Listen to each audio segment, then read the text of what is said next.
Hello, everybody. With the new Descent of Dragons expansion just a few days away, I thought I'd put out my own official card review. So let's get right into it. First, let me explain how I'm going to be rating these cards. So I'm not going to rate these cards by stars or tiers or anything like that.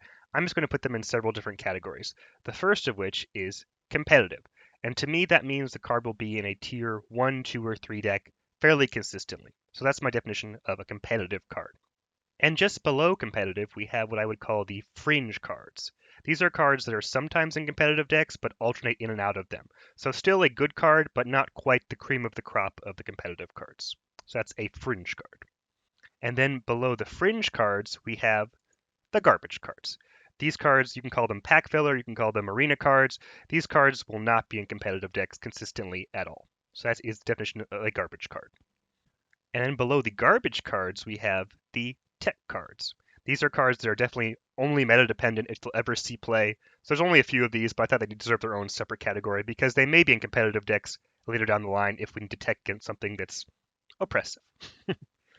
And lastly, what I'm looking forward to the most, the meme and combo cards.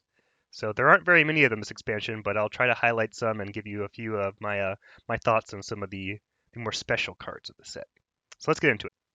Alrighty, Warrior, the final class. So from a bird's eye view, Warrior has some pirate synergy, some dragon synergy, and a Galakrond build. So let's look at the cards.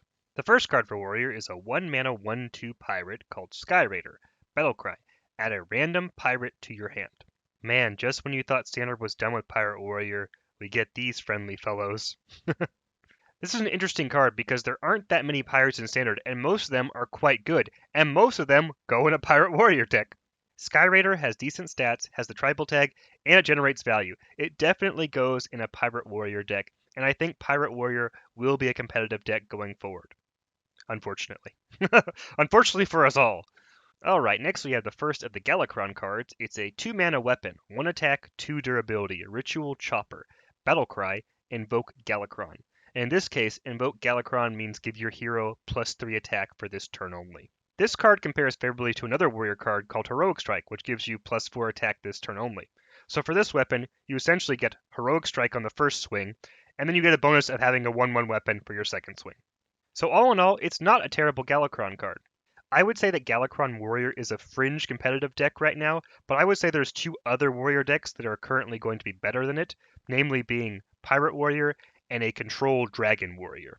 I would still lean towards giving Ritual Chopper the competitive tag because I think we will be seeing some Galakrond Warrior decks, so competitive for this one. Next for Warrior is a 3-mana legendary weapon, Ankar. It has 2 attack and 3 durability. After your hero attacks, draw a pirate from your deck.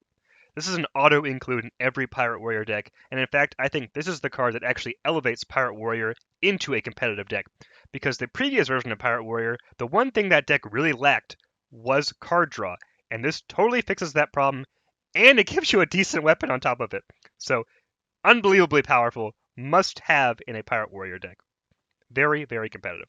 Next for Warrior, we have another Galakrond card, 3-mana spell, Awaken. Invoke Galakrond, deal 1 damage to all minions. Can Warrior ever really have too many whirlwind effects? Probably not. Awaken is a weak card, but it still goes in the Galakrond Warrior deck, which I believe will be a competitive deck, so therefore this card also receives the competitive tag, even though it's on the weaker side. Next for Warrior, we have a 3-mana 2/3 minion, Evil Quartermaster. Battlecry. Add a lackey to your hand and gain 3 armor. So it really does a lot for one card. I'm not sure Evil Quartermaster finds its way into an aggro warrior build. I think it more finds a home in a control warrior or even a dragon warrior. That being said, I don't think it makes it into every control warrior, and I don't think it makes it into every dragon warrior, so I'd probably give this card the fringe playability rating. Next for warrior, we have a 3-mana spell called Ramming Speed. Force a minion to attack one of its neighbors. So it's essentially a 1-charge super collider. When I'm playing Warrior and I have a Super Collider equipped, I often find it difficult to find 3 good targets to hit with that Super Collider, so I'm not sure adding another charge of Super Collider in spell form is really worth it in that sense. While Ramming Speed does have the advantage that it can go through a taunt minion and you don't take the damage to your face, I'm not sure it's worth running over a Super Collider. So I would say it's very fringe competitive, but I would probably lean more towards garbage tier for this card. I just don't think it's quite good enough. One interesting side note for this card is that you can target your own minions. So there's some potential overkill combos, maybe with a line cracker we're going to try. So hopefully that'll work out. Next up for Warrior is a dragon card and a Galakrond card. It's a 3-mana 3/2 dragon, Scion of the Ruin. Rush, Battlecry, if you've invoked twice, summon 2 copies of this. Like Warrior needed another good rush minion, right? This card has great synergy with Galakrond's Battlecry, which is essentially a draw buff mechanic. This also has great synergy with the Rhino Legendary for Warrior, so that may even see play in a Galakrond deck as well. We've seen a rush style of Warrior be successful in the past, and I think that package could easily fit into a Galakrond deck. So I think this is absolutely in every Galakrond deck and absolutely competitive. Very, very strong card. Next for Warrior, we have another pirate card. It's a 3-mana 2/5 mech, Skybarge. After you summon a pirate, deal 2 damage to a random enemy. Oh god. Ship's Cannon is back and it has more health than ever. This is one of those cards that if a warrior coins out on turn 2 or plays on turn 3 and you can't immediately kill it, oh boy, are you in trouble.